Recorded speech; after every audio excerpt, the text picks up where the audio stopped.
ഞാൻ പഠിക്കാൻ ഒരുപാട് ബ്രില്യൻ്റ് ആയിട്ടുള്ള സ്റ്റുഡൻ്റ് ഒന്നും ആയിരുന്നില്ല. ആവറേജ് എന്ന് വേണമെങ്കിൽ പറയാം. അതുകൊണ്ട് തന്നെ സ്വാഭാവികമായിട്ടും എനിക്ക് സ്കൂളിൽ പോകാൻ ഭയങ്കര മടിയായിരുന്നു. പക്ഷെങ്കിൽ ഞാൻ മടി കാണിക്കാണ്ട് സ്കൂളിൽ പോകുന്ന ഒരൊറ്റ ഡേ ഉണ്ടായിരുന്നുള്ളൂ. അത് ബുധനാഴ്ചയാണ്.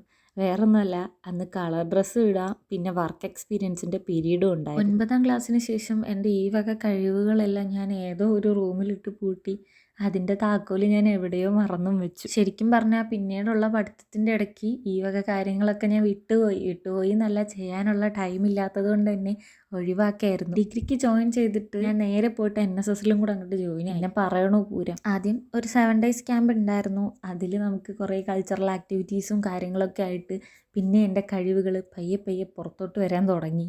അതിൽ നിന്നാണ് ഞാൻ പിന്നെയും ഇത് ചെയ്യണം എന്നുള്ള രീതിക്ക് മുന്നോട്ട് വന്നത്. എന്തായാലും നമ്മൾ ചെയ്യുന്നുണ്ട്, അപ്പോൾ എന്തുകൊണ്ട് വീഡിയോ എടുത്തും കൂടി അപ്ലോഡ് ചെയ്തുകൂടാ എന്നൊരു ഐഡിയയും തോന്നിയത് ഇതിൽ നിന്നാണ്. നോർമലി ഞാനിപ്പോൾ അപ്ലോഡ് ചെയ്തുകൊണ്ടിരിക്കുന്ന വീഡിയോസ് ഓർഗാനിക് ഹെന്ന കോൺ മേക്കിങ്ങിൻ്റെതും നെയിൽ കോൺ മേക്കിങ്ങിൻ്റെതുമാണ്. അപ്പോൾ ഇടയ്ക്കിടയ്ക്ക് ക്രാഫ്റ്റ് വീഡിയോസും ഇടയ്ക്കിടയ്ക്ക് ഹെന്ന കോൺ മേക്കിങ്ങിൻ്റെ വീഡിയോസായിട്ട് നമുക്ക് കാണാം. ഇഷ്ടപ്പെട്ട് കഴിഞ്ഞാൽ എല്ലാവരും ഒന്ന് സബ്സ്ക്രൈബ് ചെയ്യുകയും ലൈക്ക് ചെയ്യുകയൊക്കെ ചെയ്യണം കേട്ടോ.